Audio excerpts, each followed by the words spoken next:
Bonjour à toutes et à tous, Emmanuel Correa. Aujourd'hui un petit tuto sur Illustrator. Lorsque vous avez un élément qui se répète plusieurs fois dans un design, je vous conseille vivement d'utiliser les symboles. C'est ce que je vous propose de voir dans cette vidéo.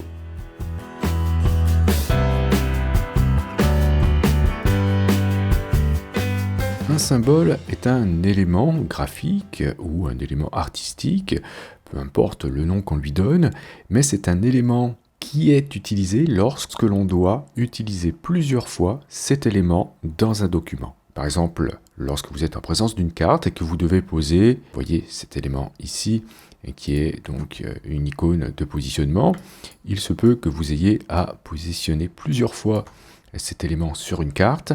Eh bien, pourquoi faire une copie à chaque fois alors qu'on pourrait utiliser une instance d'un élément qui serait dans ce cas un symbole? Donc c'est ça, un symbole dans Illustrator, c'est un élément qui, lorsqu'il est copié, crée des instances, et lorsque vous allez modifier l'original, vous pourrez modifier toutes les autres instances. Alors ça sera hyper intéressant, justement lorsque vous aurez posé plusieurs fois le même élément. Alors ça peut être le cas pour des boutons dans le web design ou le design d'application, ou lorsque vous allez poser plusieurs fois le même logo dans plein de travail différents. Eh bien, si un jour vous devez faire une modification de ces éléments qui sont à chaque fois toujours les mêmes, eh bien ce sera beaucoup plus simple de les modifier s'il s'agit de symboles.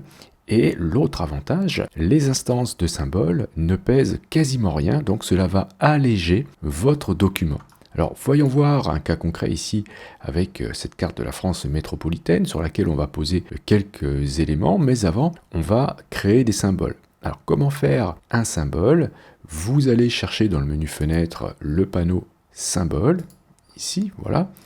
Vous voyez que vous avez déjà par défaut quelques symboles qui vous sont proposés. On ira voir tout à l'heure dans les bibliothèques quels autres symboles dont on dispose dans Illustrator. Et tout simplement pour créer un symbole, c'est extrêmement simple. Vous sélectionnez un élément, donc ici j'ai pris la peine, après avoir dessiné ces éléments, d'en faire un groupe, de les nommer correctement bien sûr. Vous voyez ici dans le panneau calque, j'ai nommé tous ces groupes. Donc tout ça, ce sont des groupes, à part lui qui est tout seul, d'accord? Et je sélectionne le premier groupe, cet arbre-là, et vous avez trois façons de faire pour créer un symbole. Soit vous cliquez sur le petit plus ici, ou alors vous le faites glisser directement dans le panneau des symboles, ou bien vous allez dans le menu du panneau symbole et vous cliquez sur nouveau symbole. Alors ici, je vais tout simplement faire glisser cet arbre-là et le mettre ici. Je vais nommer ce symbole arbre dessin. Et avant, je voudrais vous remontrer quand même les options que vous avez ici. Alors, vous voyez, si vous voulez retrouver les options d'un symbole, il suffit de cliquer sur cette icône, voilà, pour avoir les options. Donc ici, vous voyez, par défaut, nous allons nous trouver avec un symbole dynamique. Le type d'exportation sera séquence vidéo, donc on peut tout simplement ici chercher graphique. Alors pourquoi on a séquence vidéo ici? C'est parce que les symboles pourront être utilisés avec Adobe Animate ou Flash. Donc ici je peux choisir tout simplement graphique, puisque je ne vais pas faire ici de séquence d'animation, et je peux choisir aussi symbole statique au lieu de symbole dynamique. Je vous montrerai bien sûr la différence qu'il y a entre ces éléments. Donc ici pourquoi pas je vais mettre symbole statique, et regardez la différence visuelle ici entre un symbole dynamique et un symbole statique. Toute la rangée du haut ici sont des symboles statiques. Nous n'avons pas le petit plus qu'on a en bas à droite pour cet arbre-là qui était un symbole dynamique. Donc je vais le laisser en statique, vous allez voir que hop, voilà, le petit symbole disparaît. C'est pas très grave pour l'instant que ce soit en statique. Je vais faire la même chose pour cet arbre-là. Donc je vais cliquer ici pour vous montrer l'autre façon de faire. Lorsque vous cliquez ici, hop, vous allez vous retrouver avec la même boîte de dialogue. Donc je vais l'appeler arbre forme. Je vais dire que c'est graphique aussi et statique. Je valide, très bien. Lui, la montagne dessinée ici, pourquoi pas, je vais vous montrer comment on peut faire en allant dans le menu. Nouveau symbole, vous voyez, j'ai exactement la même boîte de dialogue aussi. Donc montagne, dessin, je vais dire que c'est graphique seulement et statique. On verra aussi tout à l'heure pour la mise à l'échelle en 9 tranches. Je vous montrerai aussi tout à l'heure en quoi cela consiste. Et ici, vous voyez, vous pouvez enregistrer l'axe de rotation de votre symbole, ici. D'accord? Par défaut, il est au centre, mais vous pourrez indiquer 9 autres positions. Ok? Donc je valide pour cela, et je vais faire la même chose voilà, pour, hop, cette série de montagnes qui sont en forme aussi. Voilà, créer avec des formes. Je vais dire que c'est du graphique et symbole statique. Donc voilà, j'ai créé mes symboles. Je vais pouvoir les placer maintenant. Donc admettons que je souhaite placer les chaînes montagneuses, tout ça avec un style, donc façon dessin. Je vais faire glisser le symbole directement du panneau symbole dans la fenêtre ici, sur ma carte. Je vais pouvoir dupliquer voilà, mes éléments. Je vais même pouvoir changer l'échelle. Voilà. Et bien sûr, on va dire qu'il y a aussi de la montagne par ici. Ok, mes montagnes sont posées. Ensuite, on va dire que pourquoi pas, on va poser les arbres. Ok, alors maintenant, on me dit, très bien, j'aimerais que ces arbres dessinés aient une autre apparence. Eh bien, je peux tout simplement aller modifier une des instances des symboles de l'arbre, et par la même occasion, je modifierai du coup tous les autres. Alors, comment on fait pour modifier un symbole? Vous avez encore une fois plusieurs possibilités. Vous sélectionnez le symbole. Vous avez dans la barre de contrôle ici plein d'informations intéressantes concernant les symboles. Vous allez retrouver ces informations en partie dans le panneau propriétés. Donc, vous avez ici modifier le symbole dans la barre de contrôle. Vous l'avez aussi dans le panneau propriétés. Ou alors, vous pouvez faire tout simplement un double clic sur un symbole et vous aurez ce petit message d'alerte qui va vous dire attention, vous êtes sur le point de modifier un symbole. Toutes les modifications apportées voilà, seront appliquées aux instances. D'accord? Donc si on souhaite continuer, on valide avec OK. Et on va se retrouver en mode isolation pour ce symbole. Et là, toutes les modifications que je vais faire seront apportées aux autres instances. Alors on va dire que je vais aller, pourquoi pas, changer légèrement les branches. Alors je vais chercher ici le panneau nuancier. Voilà, j'avais déjà préparé quelques petites couleurs. Ici, tac, voilà. Et je vais peindre avec l'outil tâche. Alors si vous n'avez pas vu cet outil, je vous invite à regarder cette vidéo. Voilà, donc ici je vais rajouter par exemple des branches, enfin de la verdure un petit peu. Ok, ensuite, pourquoi pas un petit peu de branches ici. Ok, voilà, peu importe ce que je fais comme modification, on va dire que là c'est bon. Je vais sortir du mode isolation, alors je peux appuyer sur échappe ou cliquer sur cette zone grise, ou bien revenir plusieurs fois en cliquant ici sur la petite flèche. Donc je vais appuyer sur échappe, hop, voilà. Et notez bien que toutes mes instances ici ont subi la modification que je viens de réaliser. Donc ça sera hyper pratique lorsque vous aurez bien plusieurs éléments à modifier d'un seul coup. Maintenant, l'autre chose intéressante qu'on peut faire avec les symboles, c'est, admettons que je souhaite remplacer tous les symboles en une seule fois. On va pouvoir le faire très rapidement. On me dit, voilà, moi j'aimerais plutôt que ce soit un style plus géométrique que dessiné. C'est pour ça que j'ai créé des symboles à la fois dessinés et géométriques. Eh bien, je vais pouvoir remplacer tous mes symboles rapidement. Grâce à ici, dans la barre de contrôle, vous avez le paramètre remplacement avec un rappel du symbole sélectionné. On l'a aussi dans le panneau propriété. Et si vous cliquez sur la petite flèche, vous allez retrouver votre panneau symbole ici. Alors je vais pouvoir remplacer mes symboles à partir de la liste là. Bon là j'aimerais remplacer tous les symboles montagne d'un seul coup, et non pas uniquement le symbole sélectionné ici. Alors je peux aller dans le menu sélection, et ici dans identique, je peux choisir les instances de symboles, donc de celui sélectionné, ici la montagne, d'accord, hop, donc ça me sélectionne tous les symboles, donc du coup même les éléments que j'ai posés ici. Donc je peux appuyer sur majuscule et cliquer sur celui-ci pour dire que je ne le remplace pas. Et ensuite, je peux choisir soit dans la barre de contrôle, soit dans le panneau propriété, ici au niveau de remplacement, le symbole qui va remplacer, tac, voilà, mes montagnes. Je peux faire la même chose avec les arbres, donc je sélectionne l'arbre, je vais dans le menu sélection identique, instance de symbole, et je vais ensuite ici dire que je remplace par ce symbole-là. Et voilà, et rapidement, j'ai pu changer tous mes symboles. Donc on va le refaire encore une fois, si vous voulez bien, pour bien que vous compreniez. J'ai cet élément-là que je vais utiliser comme symbole, d'accord? Donc je le mets là, dans le panneau symbole. Je vais l'appeler localisation. Alors avant, je vais quand même aller dans les paramètres pour dire que c'est pas forcément... Pour une séquence vidéo, c'est un graphique et c'est un symbole statique. Voilà. Alors je peux aussi dire que je le positionne en cliquant sur cette icône-là, ou bien en allant dans le menu et dire ici, placer l'instance de symbole. Voilà. Donc, voilà, ça m'en a fait deux ici. Donc allez, on va dire que voilà, je pose ça ici. Alors je ne sais pas ce que ça pourrait signifier. Bon, ça pourrait être des villes, ça pourrait être des lieux importants, peu importe. Voilà, donc j'en mets un petit peu partout. Et ensuite, on me dit, là, j'aimerais bien qu'il y ait un petit rond, hein, comme un petit trou au milieu, dans ton symbole. Eh bien, je vais aller modifier mon symbole. Alors, tout à l'heure, je vous ai montré qu'on pouvait double-cliquer dessus, hein, ou choisir ici modifier le symbole. Eh bien, on peut aussi le faire ici, depuis le menu du panneau symbole. Vous avez ici modifier le symbole. Vous allez voir que vous avez aussi sélectionné toutes les instances que je vous avais montrées depuis le menu sélection. Donc ici, je vais choisir modifier le symbole. Je me retrouve avec uniquement celui-ci présent à l'écran sans le reste de mon illustration. Et je vais zoomer un petit peu. Vous voyez que dans le panneau calque ici, on retrouve uniquement les éléments présents pour ce symbole. Je vais prendre ici l'outil ellipse, faire voilà, une ellipse à l'intérieur.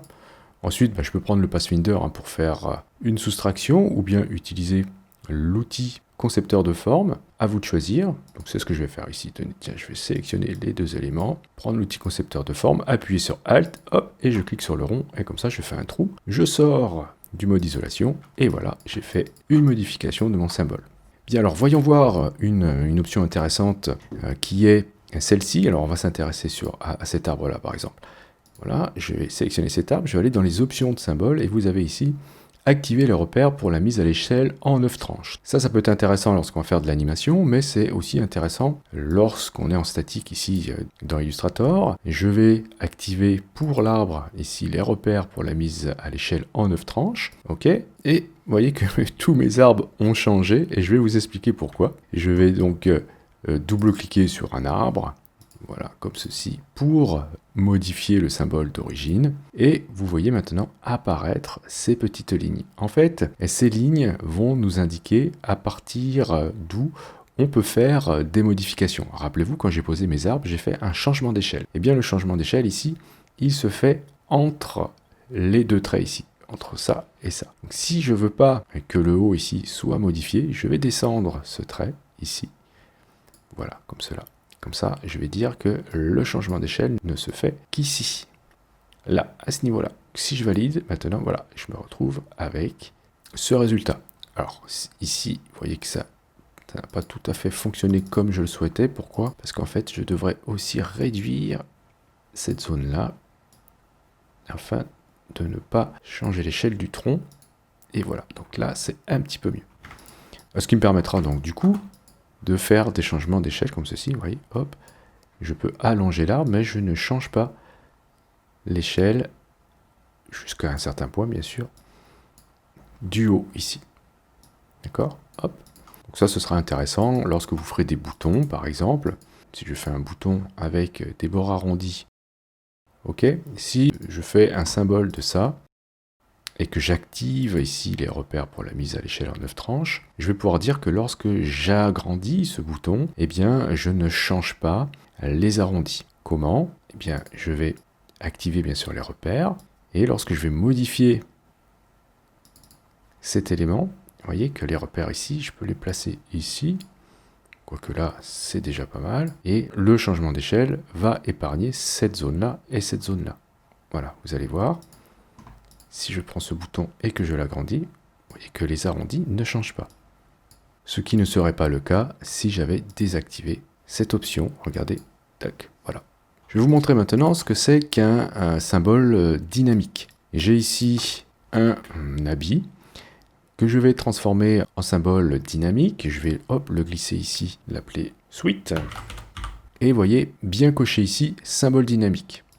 Alors, je sais pas la peine de dire que c'est une séquence vidéo. Ok, alors l'intérêt des symboles dynamiques, c'est ceci. Regardez, je vais dupliquer cet élément. Je vais pouvoir faire des modifications sur l'instance sans modifier l'original. Ici, comment on fait ça? Eh bien, je prends ici l'outil de sélection directe, donc la flèche blanche.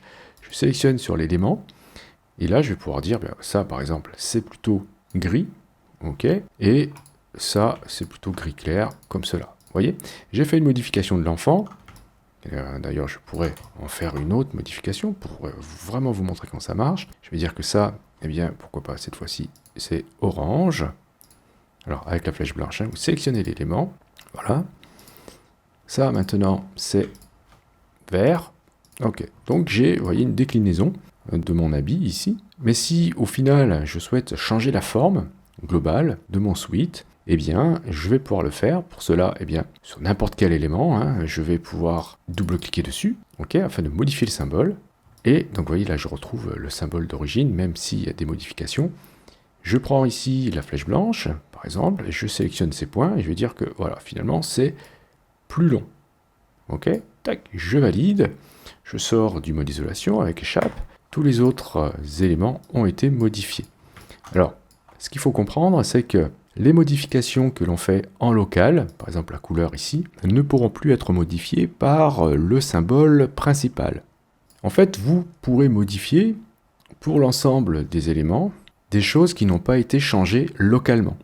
Par exemple, pour ces éléments-là qui ont subi un changement de couleur, eh bien même si je double-clique sur l'élément pour modifier le symbole d'origine, et que je modifie la couleur, on va dire que finalement c'est noir, hein, vraiment pour qu'on puisse bien le voir, eh bien vous allez voir que tous les symboles qui avaient été modifiés localement, vous voyez, n'ont pas subi le changement de couleur du symbole d'origine. Comment faire pour réinitialiser vos symboles qui ont été modifiés localement? Vous sélectionnez le symbole avec la flèche noire, hein, raccourci V. Dans la barre de contrôle, ici, vous avez réinitialisé, d'accord? Ou alors, dans le panneau propriété, vous avez aussi réinitialisé. Si vous faites ça, tac, vous allez retrouver le symbole d'origine, voilà, celui qui est, on va dire, le père de tous ces symboles-là. Donc voilà la différence qu'il y a entre les symboles statiques et dynamiques, et j'espère que vous aurez compris l'intérêt d'utiliser des symboles dans vos designs, surtout lorsque vous avez des éléments qui se répètent de nombreuses fois. Si vous voulez voir ce que propose Illustrator en termes de symboles, vous avez ici les petites bibliothèques en dessous, vous cliquez dessus, vous allez trouver ici toute une liste de groupes contenant des symboles. Par exemple ici, bouton et barre web, voilà, donc là vous avez une belle liste d'éléments comme ça. Si vous voulez passer dans un autre groupe, vous cliquez ici sur la petite flèche, voilà, pour faire défiler d'autres types de symboles présents dans Illustrator. Alors pour les utiliser, ces symboles, il suffit de cliquer sur un symbole, tac, il sera ajouté ici dans votre panneau symbole, et ensuite bien sûr vous pouvez faire un cliquer-glisser pour le poser dans votre document, et ensuite l'ajuster comme bon vous semble.